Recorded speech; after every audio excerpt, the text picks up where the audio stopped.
So if one was to put the infrastructure for livestock in there and do the whole value chain development for livestock, I'm definitely sure in a short time they will be sorted. If I know they like drinking Malua and all that, but once that value chain is sorted, they will be the richest. The eaters will be lining outside Karamoja to say, please buy our millet, buy our sorghum. Yeah. So for me, I think we should listen to those people. Wherever there is hunger, we should go and see how they have survived and see how we can develop that in order for them to survive better. Thank you so much, Honorable. Our question 3 is, what do you think you could do that you may not be doing now in order to contribute to ending hunger?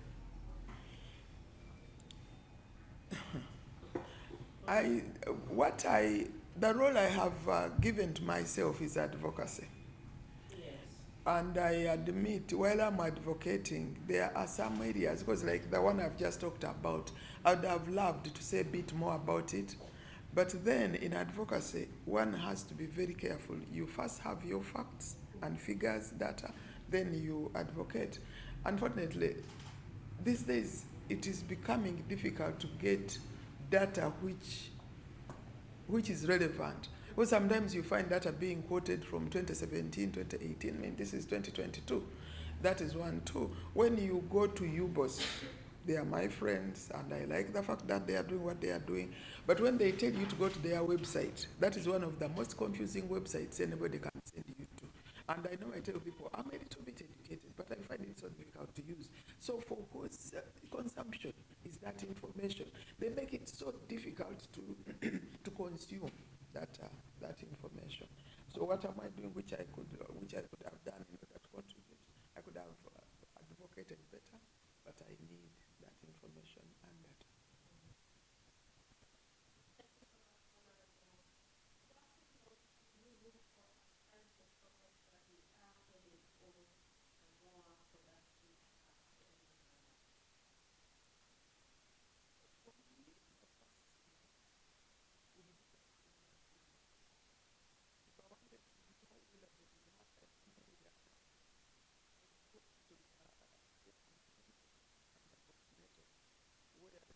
Pregnant women, because you find them there and you see them. Then you also, when you go to the postnatal, when they bring their children for vaccination, you will see them being some of these centers, and you find this.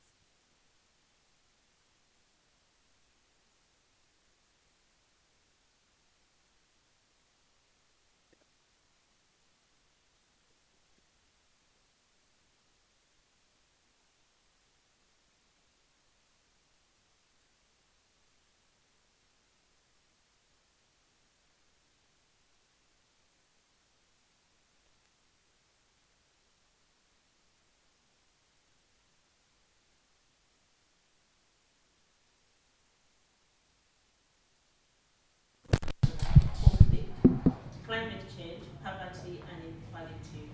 To what extent have the world's actions directly responded to these drivers? Why or why not? Give examples. At the end of the day, every community is responsible for itself. There is no, even when you look like a World Food Program, even those, everything narrows down to the community. So, for me, irrespective of who is doing it, what I see is what is happening in the community. That is why earlier I was asking, do we have a national program? Because if, for example, you have a program in a district, one district surrounded by other districts which are a desert of that program, even the effect you are trying to get in this district will be washed away, because whatever little you are putting in is being shared far and beyond your plans. So when you ask what has the world done, okay, in quite a number of cases the world has seen, the world has talked about it, but at the end of the day, my question would be, what has the government done? That is the national government. Then we go down to the local government. What have they done? During the earlier years of Uganda, we used to have very powerful local governments where every parish, for example, had food security. Part of the responsibility of the local government was to ensure food security, was to ensure soil security. It was mandatory to make sure that you do not have soil erosion. The world is not going to come and look after your little granary or the little soil from your village going into that little river, which goes into the bigger river, which ends into the bigger river, and we all send our fantastic soil to Egypt. So what has the world done? In quite a number of cases, the world has really been a disservice to Uganda. Because, for example, when we say we are now going democratic, in a country where there has never been democracy before, and neither do we teach democracy as a major lesson, so that parents of the children did not enjoy democracy. The children have never seen it happen. In the schools where they don't teach them democracy. And those are the children we put in charge of parishes and local government, LC3, that's the sub-counties, and we expect them to be in charge of food security, soil erosion, and all that, when they don't have an idea what you are talking about. Two, they don't have the authority anyway. So, what has the world done? Uganda has tried to do what the world wants, and in the process, we have lost a lot of our culture and our confidence. Yeah.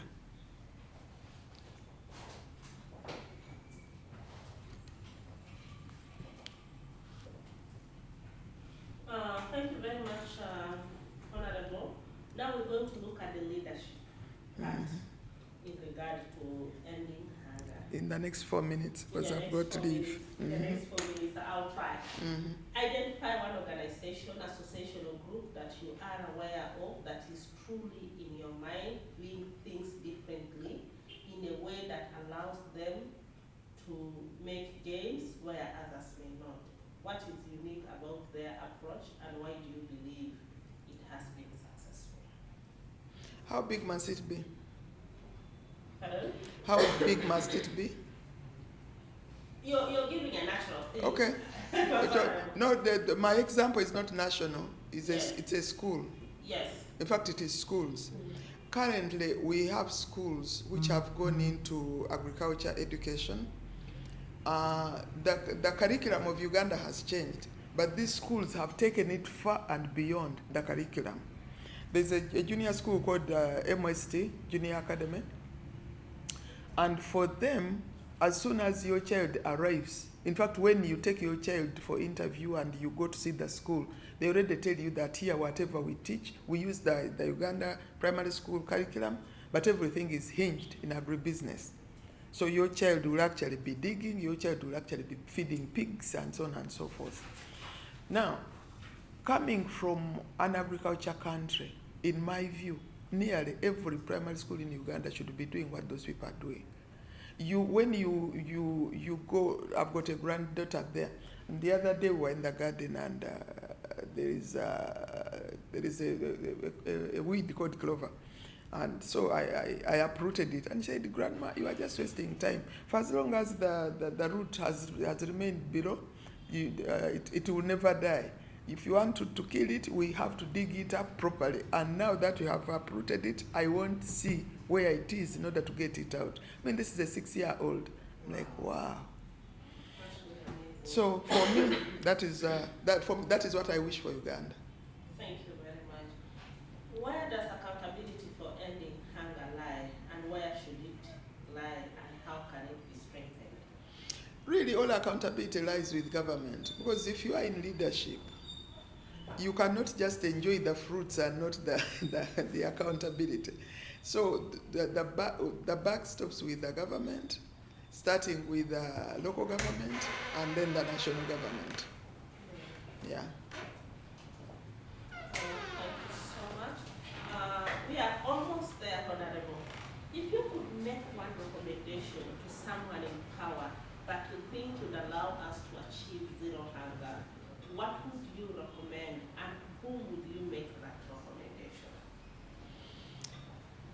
That recommendation should actually go to the Prime Minister. My recommendation should actually go to the Prime Minister, because we have got a nutrition policy which I think is in the Prime Minister's office. Because for me, the only way I can be happy that we have dealt with hunger is when nutrition is taken care of. Because in quite a number of cases, we have supplanted quality and replaced it with quantity. For example, whenever there is a disaster and people need assistance, they are given some maize flour and some beans. Certainly that is not a balanced diet. And for as long as the body does not get what it needs, for me, I call that hunger. That is why in a number of cases you'll find that the pregnant women, will be craving this and craving the other. Women who are rich, we never know what they crave because everything is there. So for me, my recommendation would go to the Prime Minister to say, since we are an agriculture country and we eat what we produce, we are even producing for the region, can we base our production, our plans on the nutrition? The end should justify why we are doing it and how we do it. Thank you very much. Our last four are basically on action. On a scale of 1 to 10, we are almost there. On a scale of 1 to 10, how well do the global community's current approaches or investment to ending hunger address underlying inequalities? How could this be better addressed? On a scale of 1 to 10. I think I would give a 3, basically because I don't believe that is the responsibility of the global. That should be a community responsibility. So we are misplacing the global approach to do what the local community should be doing. Thank you very much, Honorable. And what would you think we need to do better?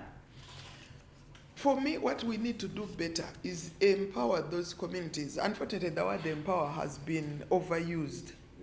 Whenever one goes to a community, even if these people they did not go to school or whatever, the first thing to do, like I said, is look at what they are doing, how they have been surviving, look at who is the leader, and find a way of giving more resources to that leadership, to the system they have, because in some cases the systems are there. They may not be what we know, especially if we are very educated.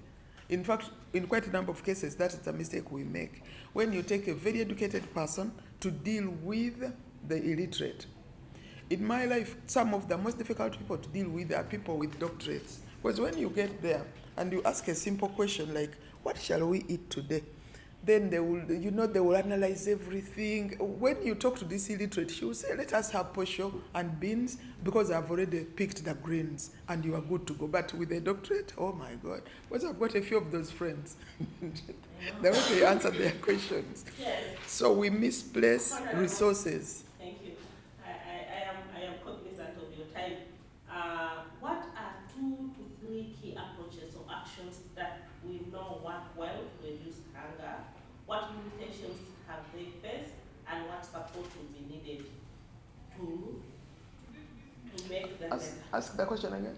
What are 2 to 3 key approaches or actions that we know work well to reduce hunger? What limitations have they faced, and what support will be needed to do them better? Yeah, one of them is, of course, technology. Yes. But the issue with technology is sometimes this technology has arrived at a time when there is a drought in human resource support. Yeah. For example, around 2016-17 there was a lot of emphasis on irrigation. And actually quite a number of people went and bought this irrigation equipment. But unfortunately, as we were going around Uganda, you found all this equipment lying on the veranda. And I remember one time we were somewhere up north, I think West Nile, And this head of the household got out his equipment. They had to call a certain young man from across the village to come and demonstrate that the thing works. But when we went to the garden, where the spraying actually, the irrigation actually happened, I mean, you could look and see that this was just a demonstration for us, the visitors. But the cassava and the other crops were drying. So in other words, these people got the technology minus the human resource to show them how to use it. Thank you very much, Honorable. My pleasure. See you another time. Our second last, Honorable, please. Our second last. What are 2 to 3 key approaches or actions not working well to reduce hunger? Like I said earlier, trying to change people's habits. For example, turning Karamajong people from being pastoralists to being arable farmers. For me, that's a no-go. That is one. Then 2, when the way we teach our children, in class we teach them about diet, we teach them about agriculture, but when they go to the dining room, you know, because monkey see, monkey do. So for me, those 2. The last one, Honorable, before you go, how has COVID-19 changed our understanding of hunger? To what extent do you believe that COVID-19 has or has not transformed our way of working to be more resilient against future crises, and why? What I know, the rest I don't know, but what I know for sure is that many Ugandans have finally realized that their health is in their hands. Even those young people who used to think that they can go eating this and the other, now will now tell you they have now calmed down. Even if they arrive and have cooked katunkuma, they are like, yeah, we hear it works. Many of them used to skip fruits. These days, quite a number of young people will tell you we start with this because they say if you eat them, you won't get COVID-19. Yes. So, while I'm sorry COVID-19 killed a number of people and a number of businesses, at least it woke up Ugandans to realize that they are in charge of their health. That is 1. 2, to decide to do something about it. Thank you so much, Honorable. Action against hunger. Wait for me, Honorable. You cannot talk like that. You've not had our tip. We need to replace your fuel and your time.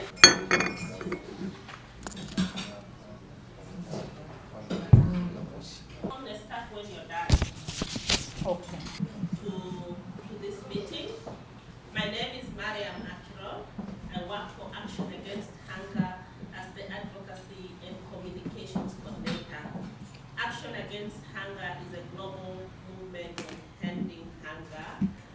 And this focus group discussion is in response to our upcoming Global Summit on Together Against Hunger. We work in about 40+ countries, and we are generating voices from all the continents of our operation: Africa, Asia, Latin America, and the rest. So when we're organizing a global summit, it's always important to generate the voices of eminent persons, passionate ladies and gentlemen in the area of interest. I bring you greetings from our CEO, Dr. Charles Ouba, our technical team that is leading the preparations of the Together Against Hunger Global Summit, and also from our country director, Albert Simini, who could not be able to join us. And also want to extend our sincerest appreciation to Food Rights Alliance for supporting us to convene this important event. This activity aligns with the aspirations of the Right to Grow project. That is a 5-year project funded by the Dutch Government Ministry of Foreign Affairs, and a project that is focused on ending stunting under 5. So today we are here to hear from you, to hear the opportunities, the challenges, and key recommendations that we can document for our country, Uganda, that will contribute to ending hunger. I have 12 questions. We will first be visually, and then we'll look at the leadership. Then we'll also go on to look at the action. And it's going to be a very natural discussion. When I ask, on my left is my colleague June, the head of programs with Rights Alliance. He's the co-facilitator and also the note taker for the day. On my right is Shifra and Elizabeth. They work with our finance team. We have the UBC team, the journalists from the UBC, who are helping us with the videography, because we want to have these voices verbatim to be sent to HQ, and we have Fred, who is the photographer of that day. So, when I ask the question, before you respond, you're going to tell us your name, you're going to tell us your position, you're going to tell us the organization you're working. Your name, your position, and the institution you're representing. Because it's a focus group discussion, we will all answer question number 1. The person who answers question number 1 last, and then the question number 2, the person who starts, so that we leave the other person to catch his or her breath. Is that arrangement okay with us? Yes. Or whoever will be ready? The last instruction was, if she so answers last, let's first for now hold silence so that we're very orderly, so that they don't vibrate. Yes. Thank you very much. To clarify, I'll ask question number 1. Okay. You will introduce yourself. Yeah. Your name, your position, the organization you represent. Okay. And you proceed to answer question. that question. Yeah. If the next person wants me to repeat the same question number 1, I will be able to repeat so that that person takes on, and then we move in that order. Then we'll go to question number 2, question number 3, 4, 5. And then, yeah. The last instruction was. The last instruction was, Yes. when the last person completes to respond to question number 1, it means the second question will come back to the respondent number 1, so that she can't start because she's catching the breath. Yeah. Or whoever will be ready to take on the next question. Is that fine? Are we ready to go? Thank you very much, ladies.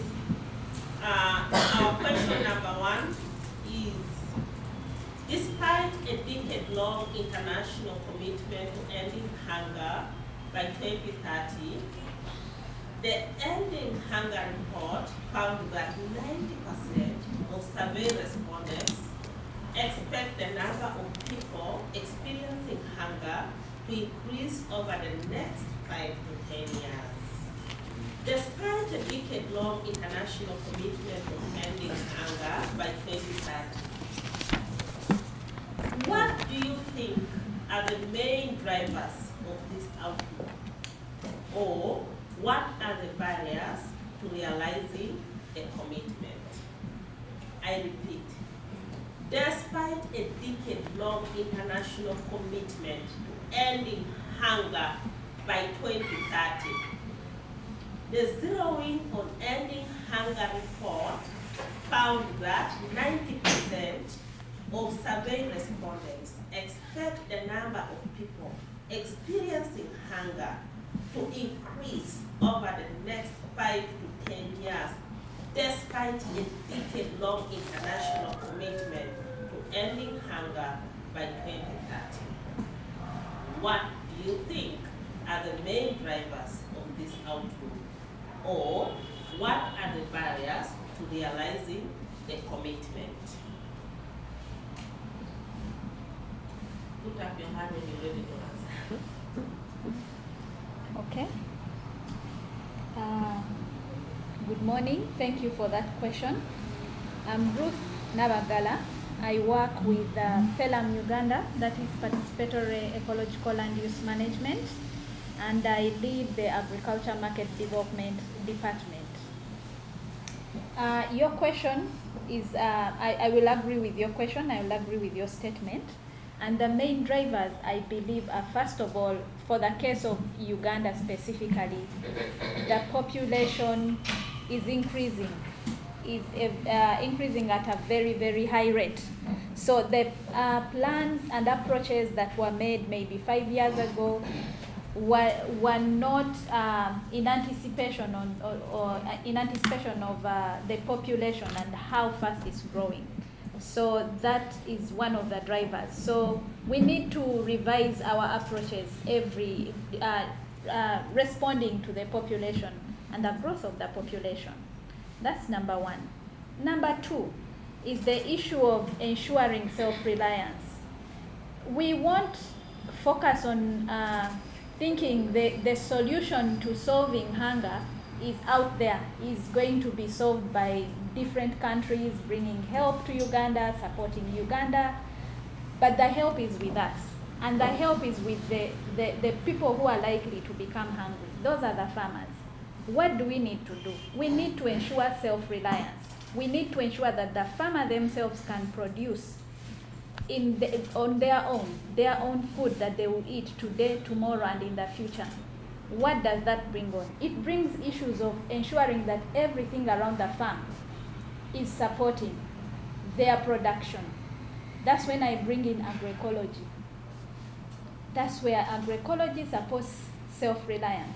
I'm going to use the current issues with Russia, where we are saying Russia is the main supply, or supplies 30% of the fertilizer.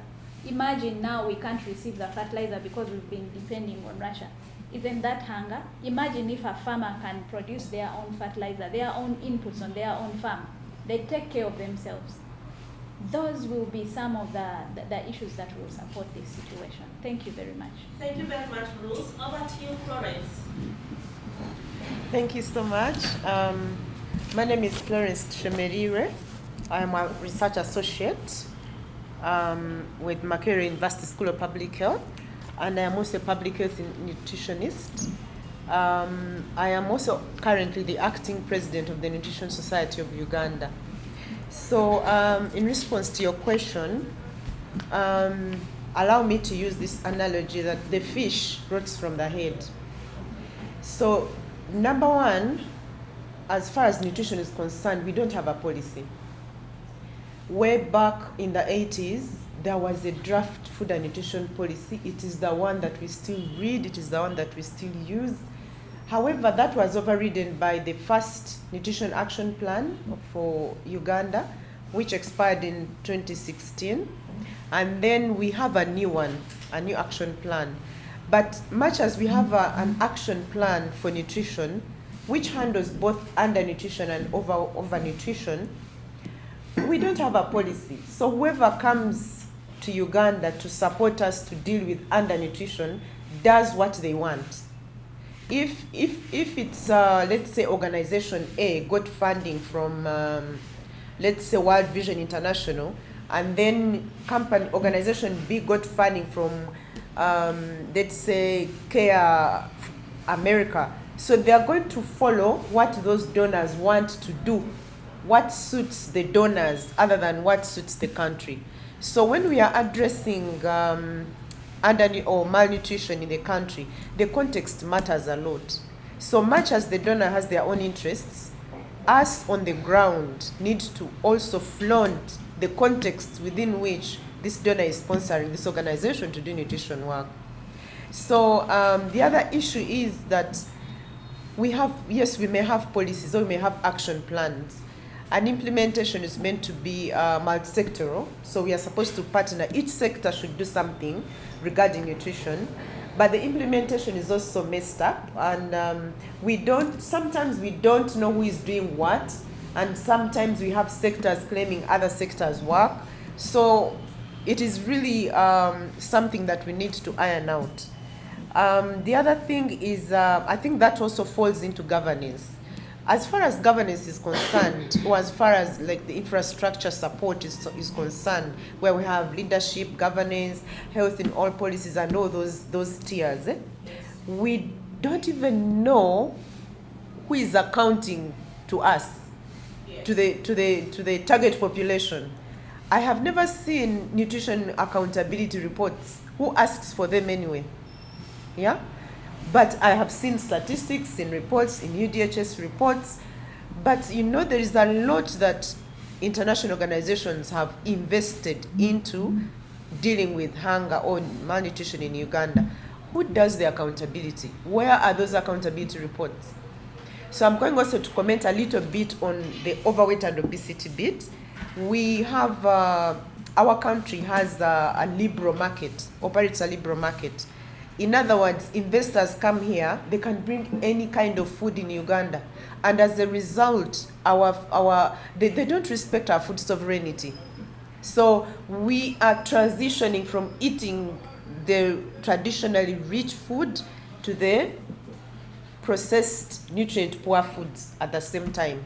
While we have part of the population growing, getting into overweight and obesity and all the non-communicable diseases that follow those, we also have a population that is growing more and more hungry. Yeah? So I think those are issues that we need to deal with as civil society, so that we can actually involve also researchers, and we produce local data that show our context within which we should program for nutrition in Uganda. Thank you. Thank you so much, Florence. Back to you again. As the academia, as the acting president for the Nutrition Society of Uganda, we know that there's hidden hunger due to nutrient deficiency, and then of course hidden hunger due to the reality of lack of food. As the academia and the Nutrition Society of Uganda, what can you tell the world there about this in the context of Uganda? In the context of Uganda, so remember I hinted on governance. One thing that puzzles all of us is, why would parts of the country have enough food and excess actually, and that kind of food cannot be shared with other parts of the country that are not agriculturalists or that are facing hunger? That is one question for us to deal with as a society. So the question of ensuring food security through the provision of food reserves that you and I grew up knowing. I no longer see the granaries in Teso. True. I see them in a few places. Yeah. Thank you so much. Agnes Chirabo, you are a food rights, a passionate and selfless committed food rights activist. May we hear from you? Thank you. Thank you. Agnes Chirabo is my name. And I head the Secretary for Food Rights Alliance here in Uganda. And we champion food and nutrition. We are driven to see a world free from hunger and malnutrition, and we believe that world is possible. Now, the global hunger and malnutrition is driven by a number of factors. We all have to agree that our food system is exposed to the social, economic, natural, or call it environmental, and conflict shocks. So the people that are at war, definitely hunger is in there. The disruptions in the economics, like the disruptions that we saw during COVID-19, drew so many people in the caves of hunger and malnutrition. We have lived with the dynamics of climate change, and we keep talking about it. but the responses that are coming in, the remedies that are being forced. Anyway, the issue is that the climate shocks are also a driver of that. I talked about the social transitions. As the world is urbanizing and people are changing their food choices, that limits the diets and the food compositions, and then they are driven. Some go through that crack. The other driver is the commoditization of food and the food-related aspects, the resources that bring food. Land is commoditized. The water resources are getting commoditized. The inputs, everything that we could look at to see food on the plate is commoditized, including food itself. Once something becomes a commodity, the highest bidder will have it, and the least privileged may not have it. In some parts of the countries, and especially in the urban areas, globally we know that the most nutritious foods is very expensive, that people cannot afford it. The health diets are very expensive, the poor cannot have it. And yet, in the other parts of the world, the production systems that give healthy diets are being condemned because the commoditized enterprises are getting into the food system. So the commoditization of food and resources to produce food is also another driver. The financing mechanism to end hunger and malnutrition are not clarified. We have to speak to the financing mechanism and the funding to end hunger and malnutrition. Specifically, we need to interrogate the basic mechanisms. You cannot look at the budgets. You cannot look at the budget of Uganda and see how much is funding to end hunger in this country. Even in the programming, look at now the championed program, the Parish Development Model. They assume food security and nutrition at outcome, and you cannot see the interventions. You cannot see the funding. You get into the sector budget for agriculture. Food and nutrition remains at outcome, getting down. So the financing mechanism, either at national but also at global level, is something that is really driving so many people in hunger. The last 2 or 3 things that I can talk about, the globalization of the food system, thinking that everybody will eat rice or must eat rice, or everybody should eat wheat, and therefore everybody is eating wheat, and if there is a wheat deficit, so the definition is hunger. And you see that all efforts are driven into that direction, and we are losing our diversity and the diverse composition of our diets because the food system is being globalized. The data deficiency. We actually do not know where the hungry are. We can't touch them, so we cannot intervene. The best example of the data deficiency is the lockdown in 2020, the COVID lockdown in 2020, when the government assumed, which was true, that there are really people that are going to need food, but they didn't know where these people are because we don't have data. We don't even have the vulnerability registers. We don't know the hungry, where they are. Just like we don't know where the excessive production is because we do not have data. So that is also a very big driver because those that are responsible cannot intervene in quickly. The absence of the social protection mechanism is also another driver. Come what may, at one point T, in every country, there will be people who need food where the governments need to feel to meet their obligations to fulfill. But we don't have the social protection mechanism. Uganda is being referred to as the food basket in the region, but we don't have the basket. We do not have the food reserves, the national food reserves.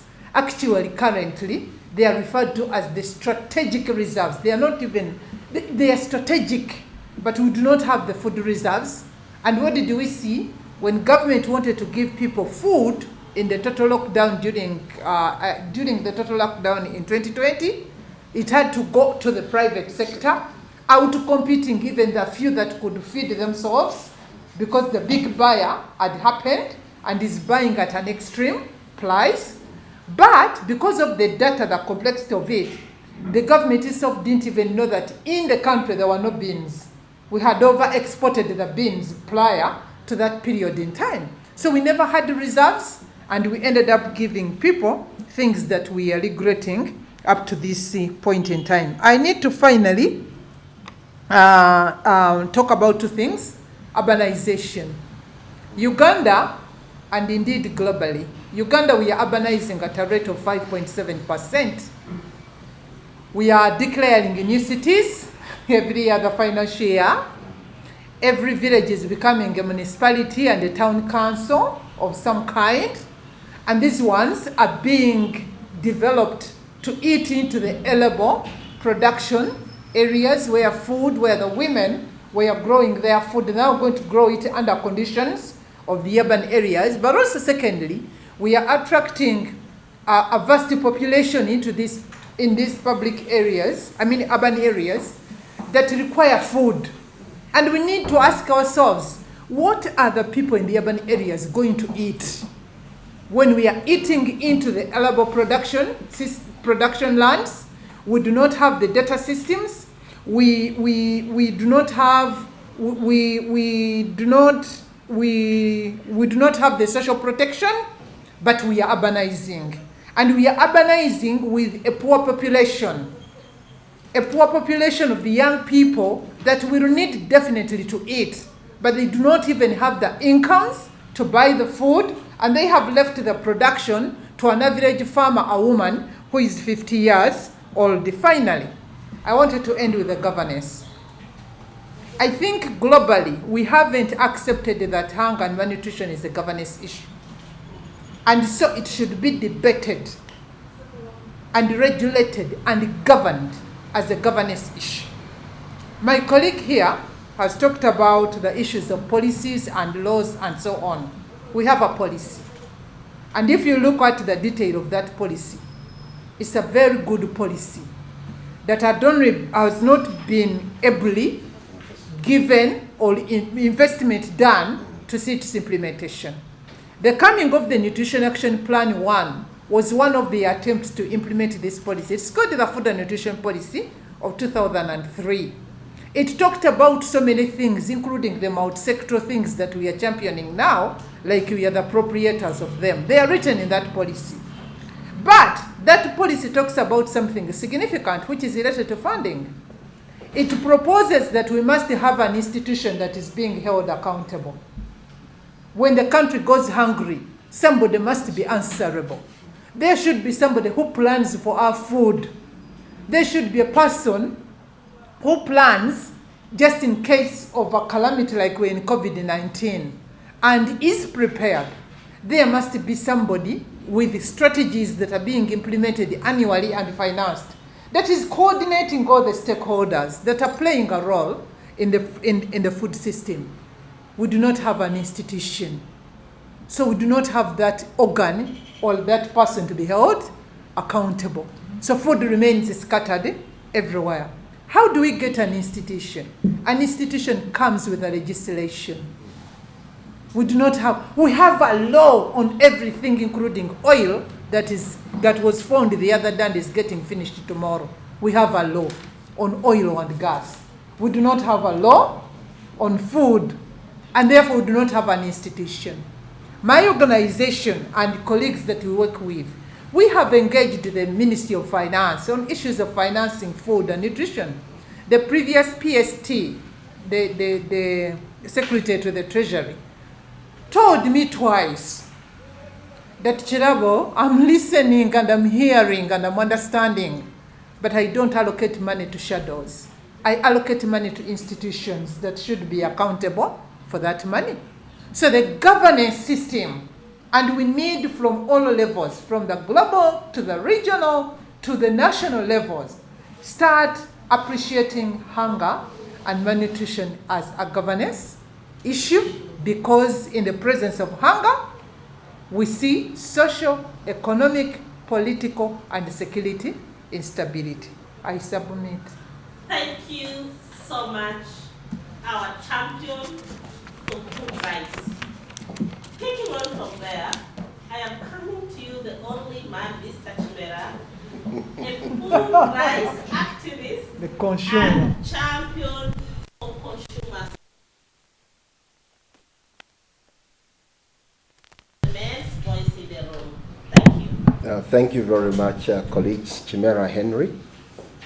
I'm the team leader with Consumer Center, Consent, and I also happily and proudly the chairperson of Food Rights Alliance, FRA Uganda, where we champion issues to do with food. On the subject matter, I would like to start and say consumers are orphans. Consumers are foodless because there is no leadership to deliver consumers the adequate, nutritious, safe food they need. And I would like to look at this, and this is not only at national level, it is at global level.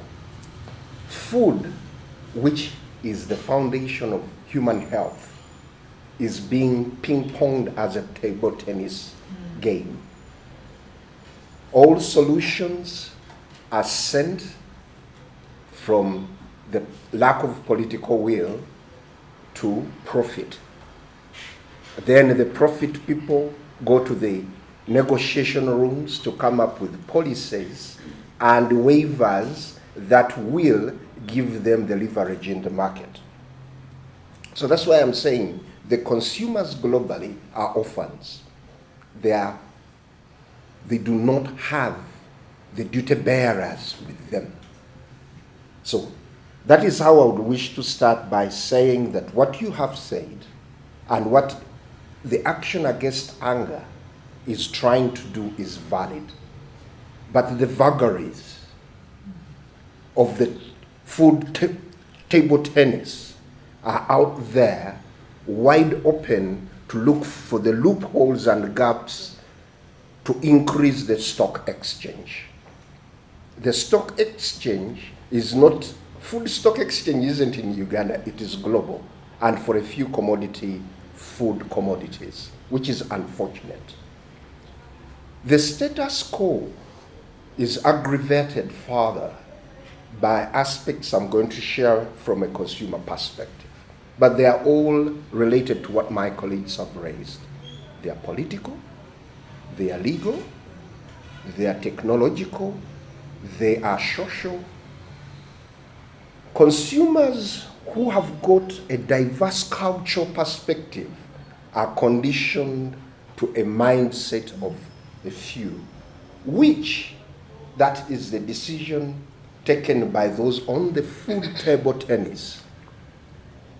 The political or the duty bearers passing on the ball to the businesses who are the stock exchangers who will decide for us and tell us what to do and even tell us that you are doing peasantry agriculture which is supposed to sustain us and which sustains us as a country. What we export comes in from the small family farmers who put together the little they grow to get the big aggregated volumes that we export. And then we look at them and call them names. If the investment we wish to put in the mechanized agriculture, the same effort was given to these family farmers, we will have the narrative of these high percentages locally, regionally, and globally would go down. If the finances that are put in inorganic agriculture, the efforts were put in organic agriculture, there will be a greater food sovereignty, healthy diets, safe foods. So having said all that, the drivers that are leading us in all this, from a consumer perspective, Our needs are based on, we like access. But this access of food with this food table tennis, lead us not to have enough access. Where policy and the duty bearers they lack the political will, they want to use food as a bargaining chip to muzzle and reduce the civic space. So where access is challenged, the consumer will go hungry. But when the access that is on the food table tennis arrives, the question is the food safe? And all the issues that we are discussing about access of safe food, which is nutritious, it is grown through a system that values the environment in which we live, values the human health, and reduces our production and productivity. Hunger will never stop if the food we consume is not safe. So, all these issues as we go into this summit, access and food safety through sustainable agri-food systems is very key. The other aspect, when you look at all of those drivers, that is also leading to hunger, it brings in our civic space. It is reducing and is reducing inclusivity. As we discuss all these, we need to be inclusive. The farmers and consumers' voices we need to say that this is the kind of food that is nutritious we need on our table. Not the food table tennis to tell us you have to eat this. So inclusivity is very key. To realize hunger as we move towards the Hunger Summit, the food systems have to be sustainable. All drivers, all facilitators of food have to talk to each other. We have to talk to the environment. We have to talk to the social aspects. Food sovereignty is social. It is not government. It is us, the people, the consumers, talking to the farmer. That is where sustainability comes in, where we say the food you're giving us is taking away my nutrition, my health, because it has got foodborne diseases. So if food has got foodborne diseases, it isn't safe. Hunger is guaranteed. So as we discuss all these, information, education, the abuse that is happening to the food systems is due to lack of information. It's due to lack. Extension service provision is a facilitator, is a driver to help reduce hunger. But if there is no information, if there is no education and empowerment of family farmers, that means all aspects of growing nutritious, healthy, sustainable diets won't be there. So as we deliberate in all of these, we need the political will. We need to have the technologies, whether it is indigenous technology, it needs to be promoted to facilitate. Then we will need to have investments that will increase to look at the rural and urban food systems. Because the majority, as my colleague put it, the majority are getting urbanized. But they are the biggest consumers, the young people. But the volumes of the food they eat is nutrition deficient. It isn't safe. So the productivity of our energetic youth are going to get less energetic, and they are going to get into increasing crime because of hunger and social insecurities. So these are all issues. Yeah. Thank you so much, Mr. Chimera. Ms. Maureen, you lead a women's-led organization representing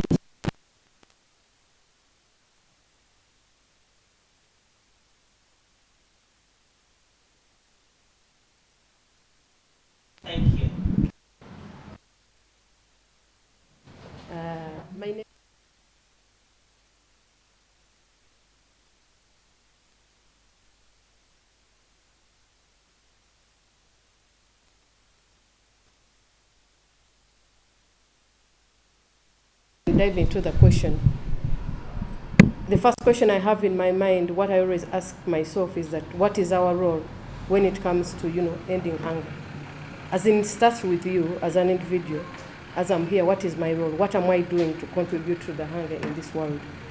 So for me, that brings out the whole picture of, it starts with me before I even talk about it. But you look at our systems, how they are playing out, and you ask yourself, how can we make agriculture a subject optional? Because how can we start embracing, agriculture that is really good for us? Because I'll give an example. When I was in secondary, they will give you a slasher, to go and slash because you have come late.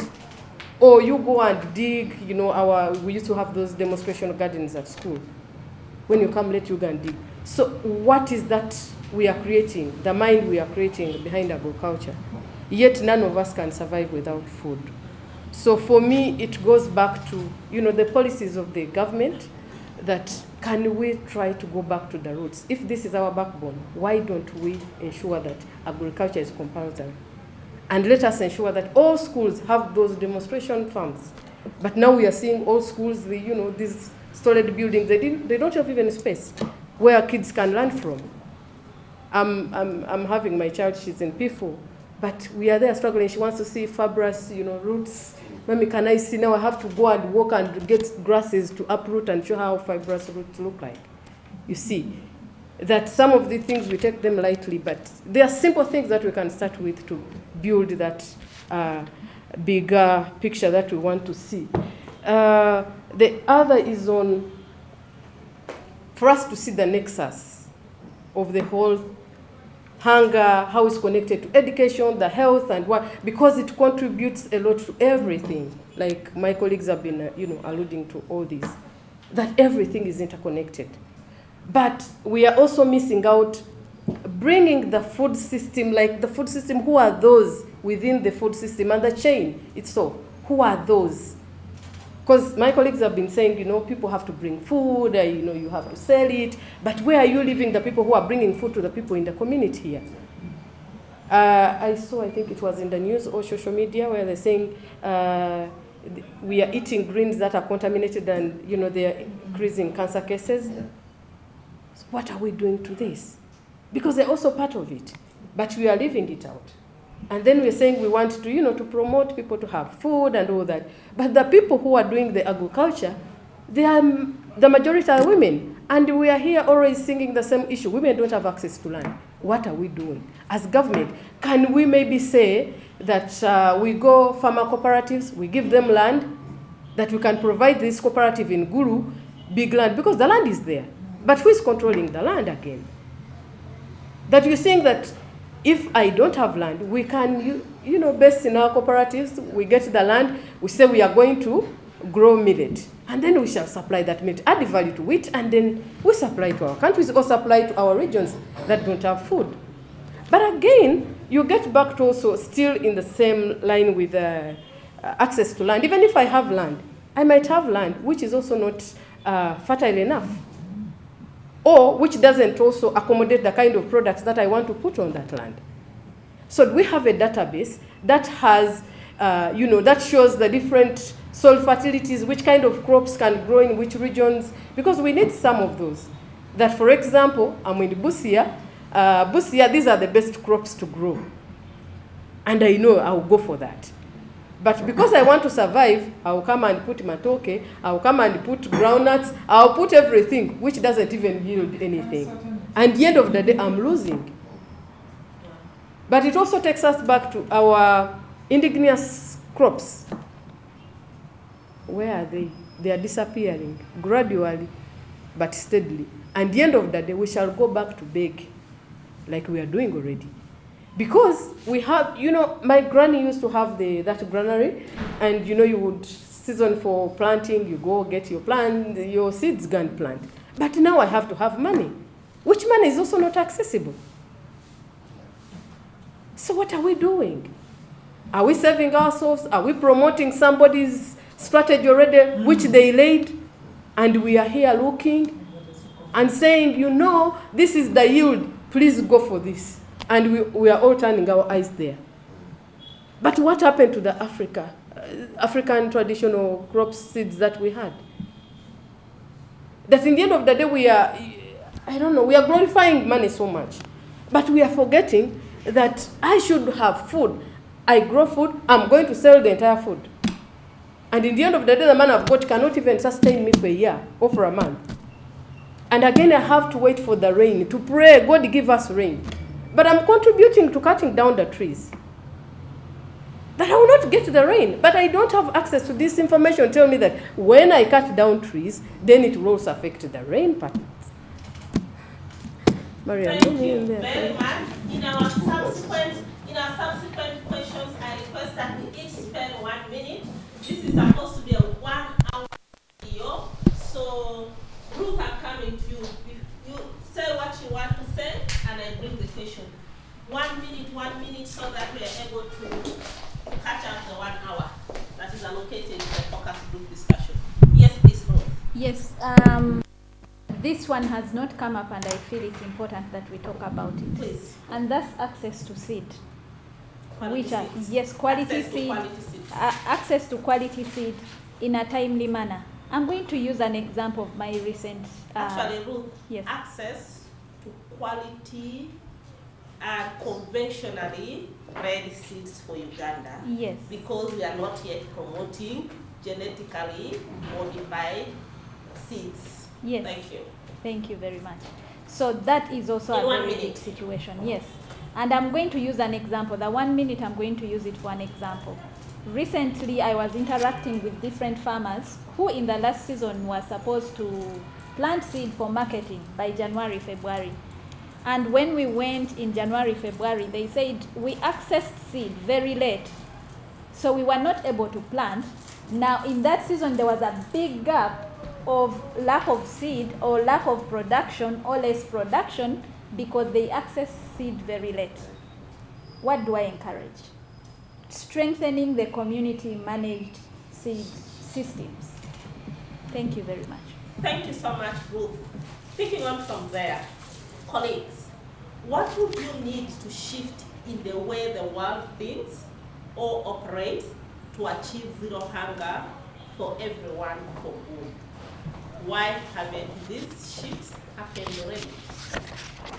Ruth, what would you need to shift in the way the world thinks or operate to achieve zero hunger for everyone for good? Why haven't these shifts happened already? Thank you very much. And I think from the submissions of my colleagues, this has already come out. I could only highlight it. They are not listening to the producer, to the person that matters. The person has solutions. The person is trying to communicate the solutions. But the system is not listening to them. Is not listening to what is viable for them to produce. And how can they access it? In what format should they access it? What are the policies that will make it comfortable? So this has not happened because the ear is not directed towards the person who matters, the producer, the farmer, the food provider. Once that happens, things will change and the systems will improve. Thank you very much. Florence, Academia. There is what we call the food balance sheet. It basically shows the food grown in the country, the food imported, the food that we use for food, for seed, for food wasted, and also animal feed. So when you look at the balance between what the incoming food and the consumed food, you realize that Uganda has excess. But while compiling the food balance sheet, it masks the people that are never reached when this information is being compiled. So it has a lot of limitations. And at global level, Uganda is looked at as a food basket because we have excess on the food balance sheet. So the politician will look at that, the decision maker will look at that, and they'll be like, no, it's not our issue. We can export some of this excess. And that is why we have hidden hunger. We have people that are hungry yet they seem to be happy when they are not happy. So it's something to deal with the government, and maybe we could use the human rights approach to that. I don't know. Thank Over you to the very human much. rights people. Food rights activists, I need in 1 minute, please. Food is universal, but actually food is not universal. We need context-specific solutions. We need context-specific policies. We need to redeem the policy spaces of our governments. It is not only the civic space that is shrinking, but also our government's policy space to govern us is increasingly shrinking. And I would say if we could achieve that, then we are going to look at our hunger in our own context, because our hunger in Africa may not be the hunger in Europe. It is not the absence of rice and wheat. It may not be the hunger in Italy, because it's not the absence of Wheat. the spaghetti. Sweet. Yeah. So now seeing how we decentralize and get context specific while we are having the global conversation. A universal conversation is not going to solve specific and context specific hunger issues. Thank you, Agnes Achimera. In 1 minute. And Maureen gets ready. We're going to run a marathon. Yes, thank you very much. I'll just put it to 3 aspects been alluded to. Yes. I will go back to governments.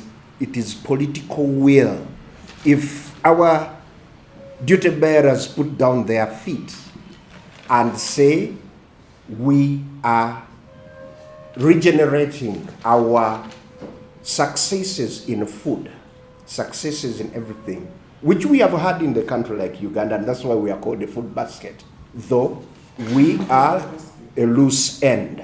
The other one is sustainable partnerships. These sustainable partnerships are lacking.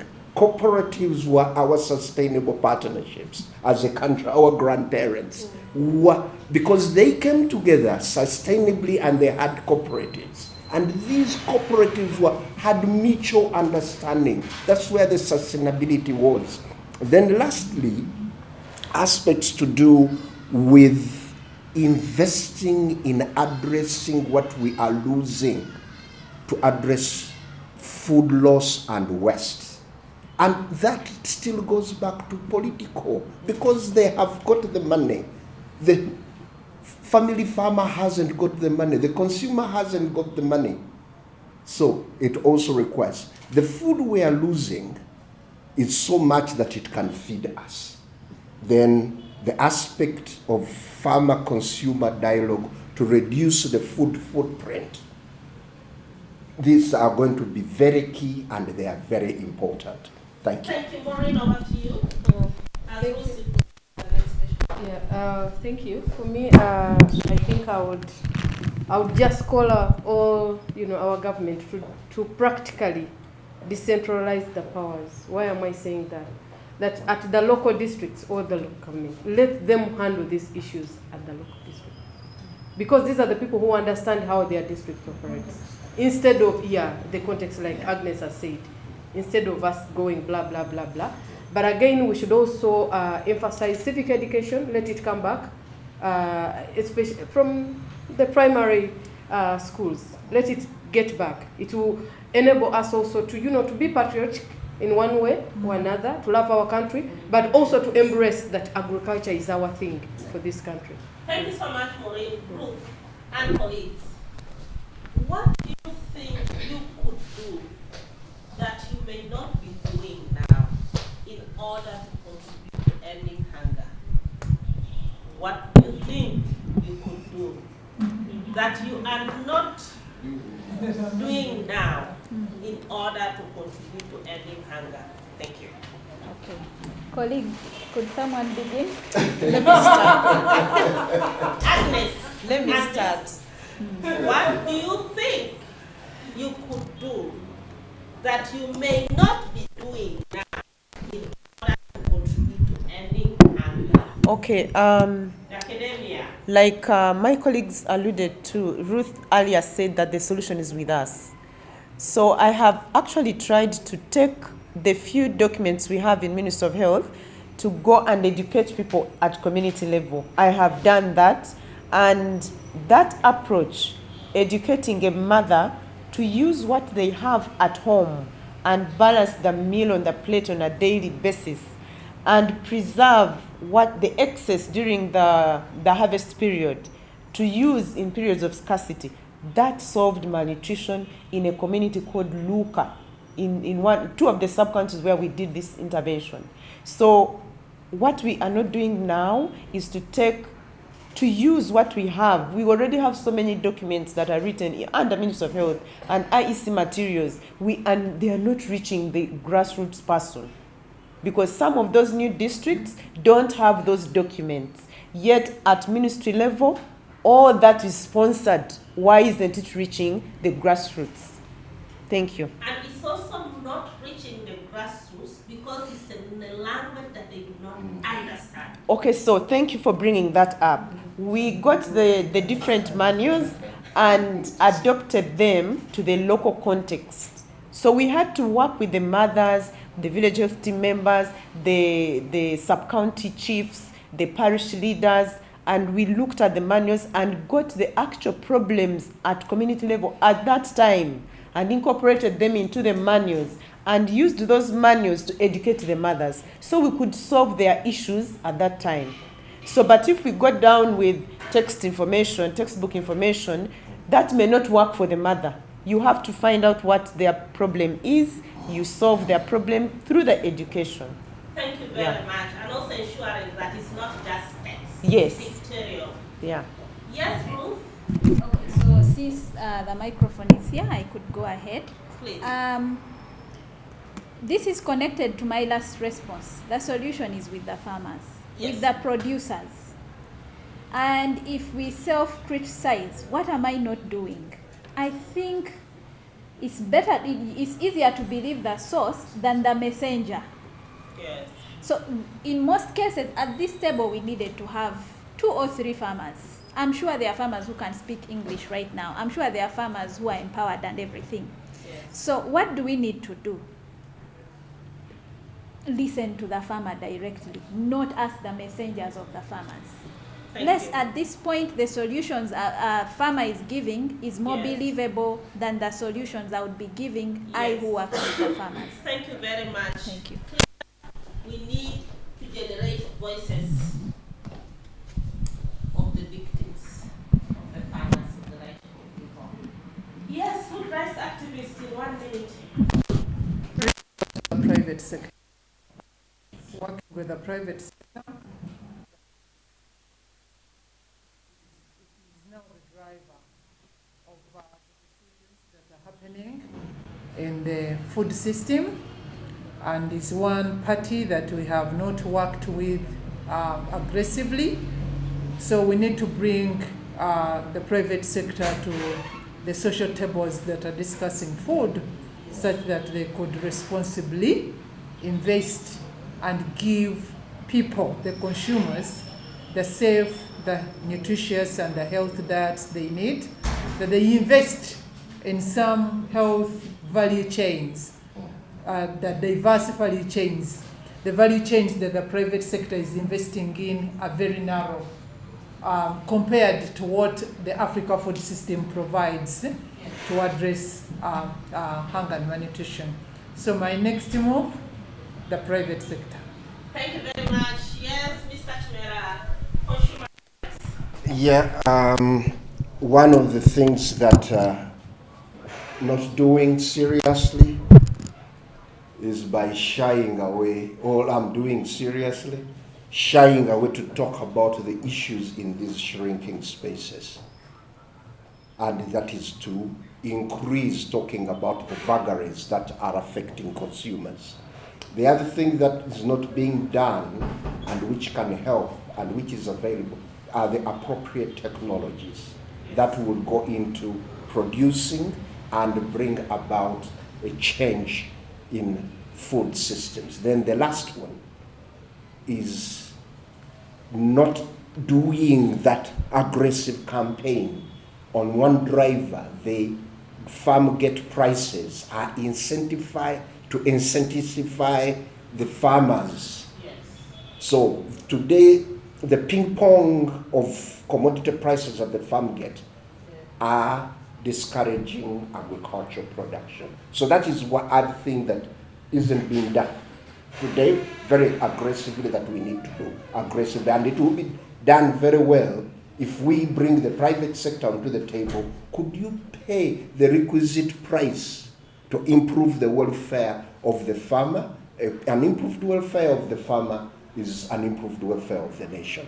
Thank you so much. And also managing the middlemen that wait for Those are the food. private sector. Yes, thank you. Yeah, just one small thing that I've remembered Yes. that I want to do next is mobilizing and organizing the voice of the woman in the food system. Thank you. That Sorry. one we need to be Yes. organized. Thank you very much. Maureen. Okay, thank you. Yes, what do you think you're doing? That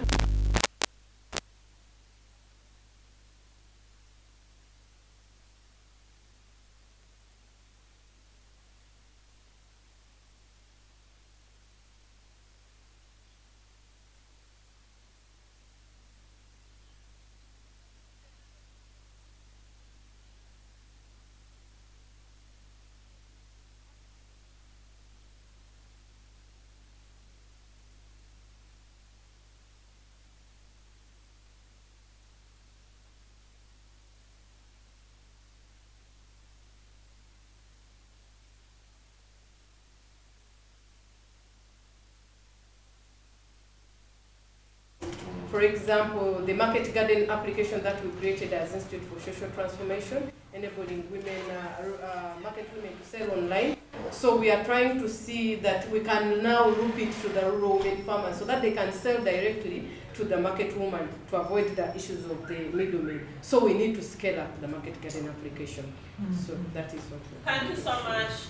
We're going to our next question, Paul. We can just put the microphone where it's very close, Mr. Chimera.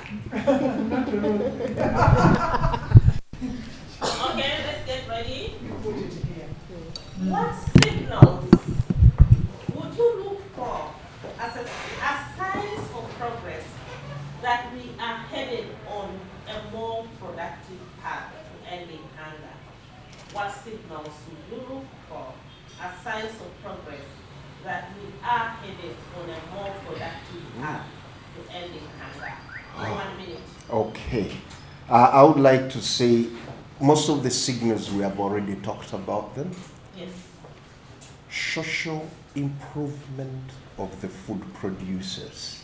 When they start seeing their livelihood changing, if a farmer could be getting, this is where I challenge the agriculture economists. We can get a tariff for electricity, but we get to know that a farmer buys inputs at this cost, weeds at this cost, harvests at this cost, but we cannot come up with a tariff or a price that is requisite for their efforts. So once I see that social transformation, livelihood improvement, when a farmer can do some saving, take care of their health without begging, there I would see some indicators. And when I see consumers accessing healthy diets, when the food they buy, they don't waste it and it is not lost because it is safe, then I would see that improvement. So the socio-economic transformation, livelihood, health of the both farmers and consumers, and getting a decent income, those would be some aspects. Thank you very much, Agnes Chirabo. Okay. Signals for progress. Number one, the streamlined policy, legal and institutional framework on food and nutrition in the country at national and local level. Then 2 is the civic consciousness of the populace on the issues of food. In the public, when we are having our break tea, Mariam told me, keep quiet first and we enjoy our food. So when I'm looking to that time when there is that civic consciousness, that we go to such places like where we are and we are determining our menu based on what we believe in, but also even the hotel predetermining the menu, start seeing some of the foods dropping off the menu, seeing food labeling becoming very significant more than road signs. That civic conscious, and lastly, the improved well-being of the actors in the food system, especially in the lower levels of the food system, the producers of our food. When they get celebrated and they are happy, then I will know more investments. Thank you so much. Academia Put it in between Ruth and you. Put it in ready. Maureen, are you ready? Yes, let's get academia, and then we'll get. Okay, some of the signs that would show that we are heading to improving hunger, when we get the research we've done from the books to the community. Thank you. Yeah, when we practice what we have found out, that will speak to the contextual issues that we have, and then we shall also be able to address policy issues that we talked about earlier, because then we have an agency that can negotiate for better policies. Yeah. Thank you very much, Florence. Ruth, over to you. Okay.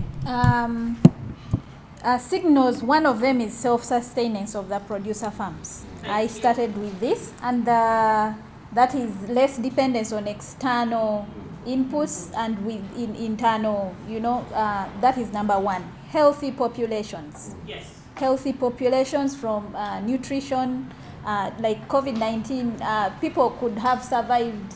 Many people could have survived if they were healthy populations. That would be a very good. Then technology supporting food storage, because there is a lot of food losses in the process. So if technology can support that, that would be a good.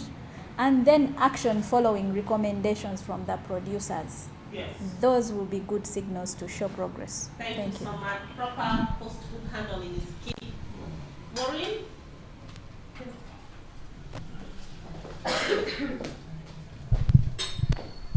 We're almost there. We are doing well.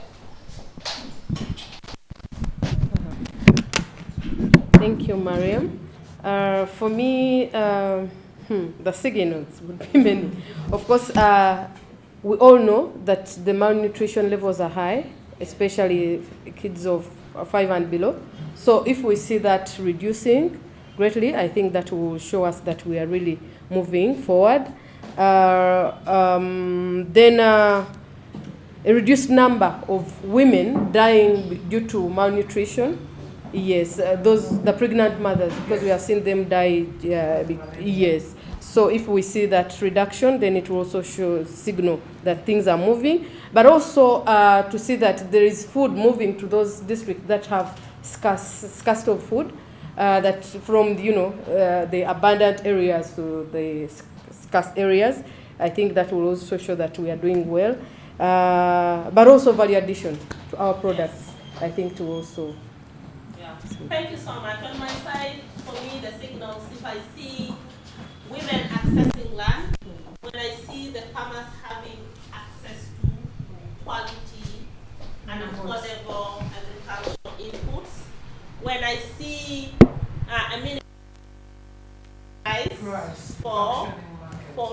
for traditional food, traditional nutritious food, then I know we are headed to a right path. When I see households growing, consuming, and marketing the excess, then I know we are on the right path. Thank you very much. But also, Mariam, the functioning food market system, the food trade. Yes. And why I'm talking about the functioning, that it is not killing the food stability at household, but it is also providing the well-being of the farmers. What is happening now? Why farmers sell everything and get hungry? It's because the market is not functioning. Yes. You need to sell 5 bags of maize to get 1 bar of soap. Yes. So what do you expect? Exactly. So, Yes. and also, when we go back to more school demo gardens, and when I see more children in primary school talking about agriculture and having a nutritious meal, I like the words of President Adishna of the Africa Development Bank, where he says Africa should make agriculture sexy for the youth. It has to start right from nursery schools to primary schools. Yes. Just a very quick one. Yes, Mr. Chimera. One of the drivers we have alluded to it, we used to, as we were growing up, we used to envy extension service providers. Oh, yes. We used to envy the chairpersons and the members of the cooperative. Oh, yes. Because they knew what they were earning. Today, what is really decentrifying. A border fellow will get finances before a farmer. Because a border fellow can project. A farmer It's can't. cash flows. So Yes. the cash flows. So the minimum price Yes. will be the pride of the farmer to say, I've gone to Access Finance. This is what I'm expecting in 3 months. With Yes. quality inputs and the minimum price, Yes. this is my profit. My other critical signal is that when I see drought-prone districts having continuous access to water for production. One other thing I need to add on, I'm sorry I brought it in. Yes, please. We are forgetting one very thing, and it is coming in from Ruth. Yes. Soil health. Yes. Even if there is irrigation Yes. and irrigating poor quality soil, we are wasting time. So Yes. regenerative agriculture with that puts back nutrients Yes. would be a very good system. And a good signal for the food basket, the Pearl of Africa. We must have a basket, really. Yes, We must and we see- do we have must the see basket. the- We must retain the baskets. Thank you so much. While there appears to be widespread agreement on the root causes of hunger, conflict, climate change, poverty, and inequality, to what extent have the world's actions directly responded to these drivers? Why or why not? Give examples. While there appears to be widespread agreement on the root causes of hunger, conflict, climate change, poverty, and inequality, to what extent have the world's actions directly responded to these drivers? Why or why not? Give examples in 1 minute. Whoever is ready, start. Please. Since the microphone is here, I'll start. Yes, Ruth. And the response, we'll start with the Global Summit Against Hunger. Yes. That's a platform already to discuss issues. So the world is ready to listen. The world is providing the platform to listen. So that is number one, the platform. So we have to use it to our best so that we are heard, so that the actors know exactly which directions to take. That's number one. Number two, provision. There's nothing that makes anyone panic like giving them numbers. And the numbers are provided every now and then. The World Food Program, FAO, they provide numbers every now and then. And us who work with farmers and the producers, once we get the numbers, it makes us panic and try to come up with solutions towards that. So provision of data every now and then is something that the world is doing. And there are so many actors fighting against hunger, so many that I can't mention now. Thank you very much. Yes, Academia Ruth. Florence, sorry. Thank you so much. I think I have seen several donations to improve small and medium enterprises, both in agriculture and other areas, so that people can improve their well-being. I think that is a step towards improving or addressing hunger. And then as far as climate change is concerned, I think the campaign to plant trees, the campaign to preserve the natural resources is one big discussion globally that is helping us to address climate change issues. But the question is, why do we see these effects emerging and re-emerging? Yeah. The other issue to think about is actually as a result of climate change. So we have the emerging and re-emerging diseases. Yeah. Every now and then, maybe these are also other issues that we need to look at as we discuss. Thank you. Thank you very much. Yes, Kirabo. 1 minute, please. We're about to end the discussion. We have I must say that the economic system and the economic political system under which these solutions are being designed is not meant for the affected people. The macroeconomic paradigm rewards capital, and because of that orientation, there are so many thieves that are in between the remedies that eventually, by the time the remedy reaches where the actual problem is, it is so little to bring out the impact. It is so little and very clean. It has been so sanitized in so many layers, so it is so little and very clean to create impact. So the economic political system where these remedies and solutions are being designed cannot give us the impact that we expect to have, because it is having less of the social aspect. It is more rewarding the economics and the politics than actually the people where we need impact. I don't know whether you have spoken philosophy.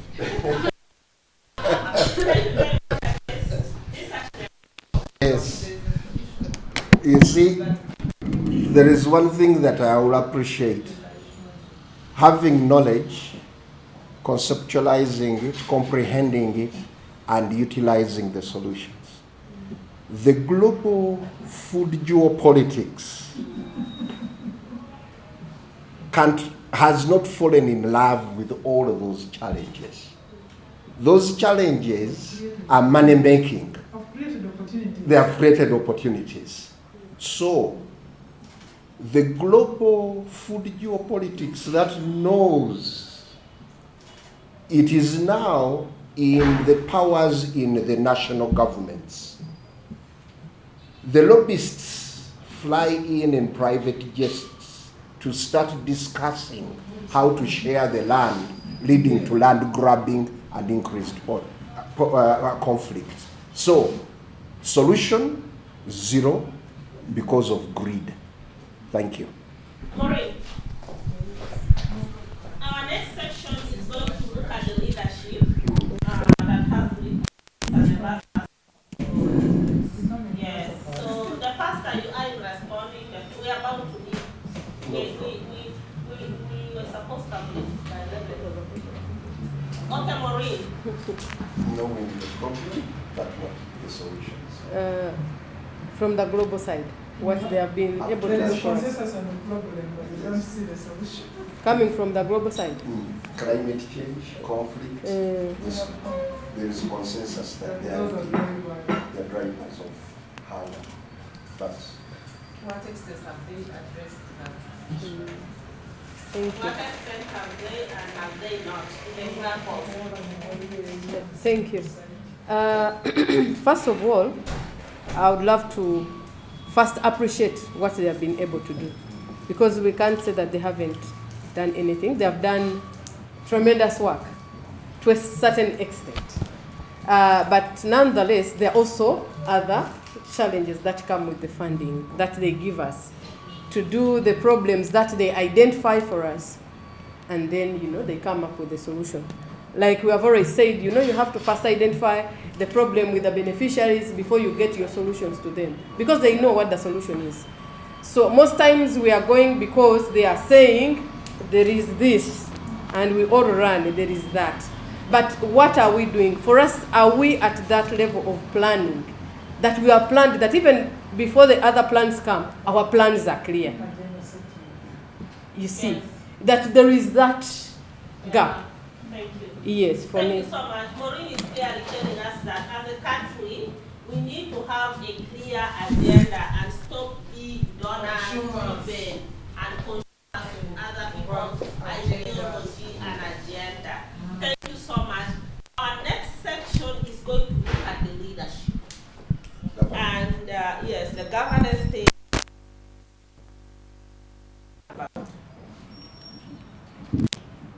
I know you are chief executive of certain institutions. So question number one under governance is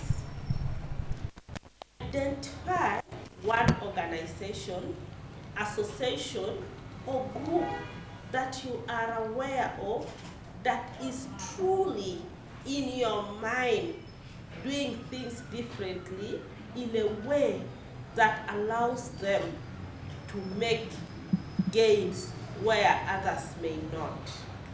What is unique about their approach, and why do you believe it has been successful? Identify one organization, association, or group that you are aware of that is truly in your mind, doing things differently in a way that allows them to make gains where others may not. What is unique about their approach, and why do you believe it has been successful? Quick. This should take us 2 minutes. She's ready. She's always been number one. She has the microphone. Ruth, quickly. This is the hardest question out of the questions that you've given, but I'm going to answer it in a simple way. Yes. What makes them unique and why I'm going to mention them is the passion with which they feel on issues of food, on issues of hunger, on issues of rights for the producers. That's what makes them unique. So name the organization. And I will not name, but I will give examples. I Yes. can't. The list is very long. I'll Yes. mention some of whom are on this table. Yes. Yes? All of them, you've had the passion with which they are addressing the issues. But there are many others. There are many beyond 50. There can be So thank 100, you very but that much. specific one in Uganda, regardless of whether they're in this table or not, that one organization, that one association, that one group, Excluding my own. whether it's your organization, Pelham, you say Pelham, Thank that you. Pelham has done this in land and ecological things, Yes. and we believe we are that organization. Okay. Thank you. So keeping constant, the reason why is the passion with which Pelham drives issues of hunger, issues of solving farmer issues on land, issues, seed rights, ensuring self-sustenance, like I said, promotion of agroecology, the passion with which the organization pushes these issues. Pelham is one that is really doing well in this area. So thank you very much. And what is unique about you, Pelham? Unique.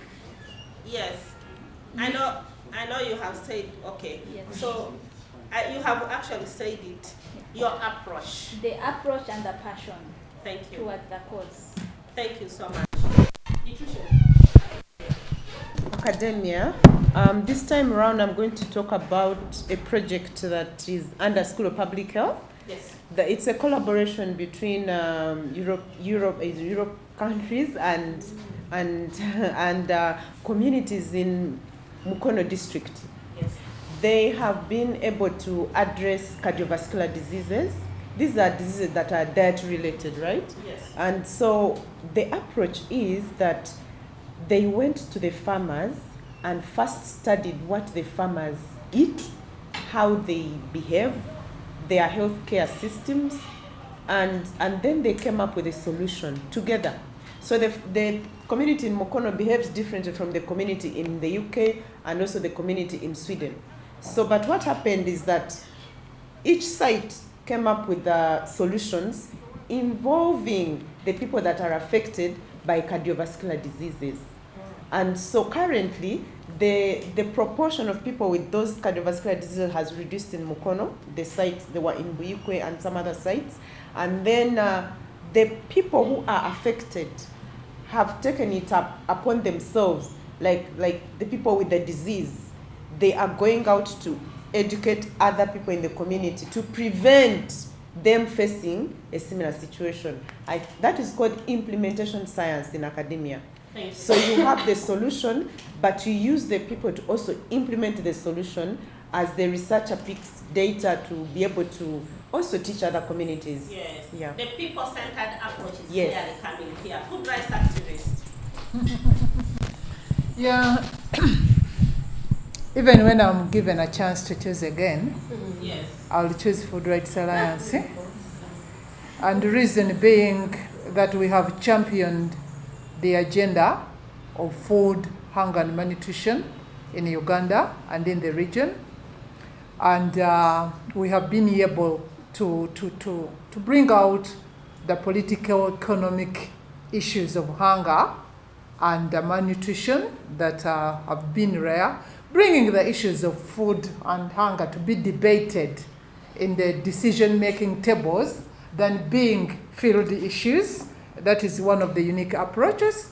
But the other unique approach is the interconnectedness of food and health, food and natural resources, food and wash, food and transport and communication. Those so many nexuses that we have created, but also the multi-sectoral, multi-stakeholder approach to ending hunger, bringing together the state and non-state actors to agree and build the consensus on this. Those are the unique approaches that I did believe that they have given us the leverage that we have in this, that has given FRA the leverage it has on the platform of ending hunger and malnutrition.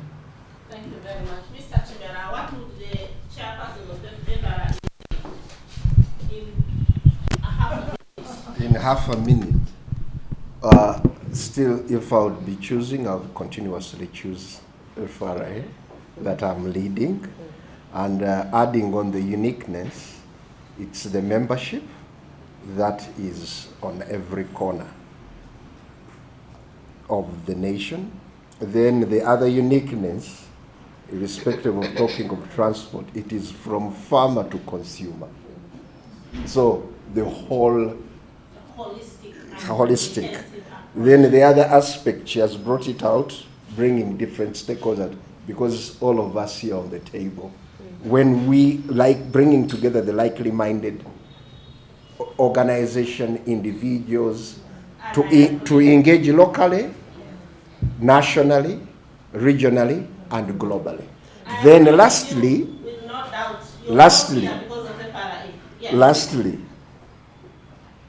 picking issues through membership at the local level. The farm plan model is something that has really talked and changed livelihood and so forth. But I would say we are all champions on this table. And I would vote them if they would allow me to pick 5. But as of now, I'll pick the institution I had. Thank you. Thank you so much. Maureen, one. Okay. Mariam. You don't have to pick yours, you have to pick. Whenever you get to me and you give me that 1 minute, you intimidate me, I feel like, oh my God, why? But anyway, it's okay. Yeah, true. Like others have, of course, said, I cannot leave out my organization because I know what we do. And Institute for Social Transformation, we are known for our methodology that we use, which is training for transformation methodology, that handles, for example, a woman in totality. As you don't look at an individual in isolation of health, issues to do with their GBV alone, economics, empowerment in that angle, but we look at the total woman, her well-being. That with this, we are advancing so many things when we handle women. Thank you very much. Why are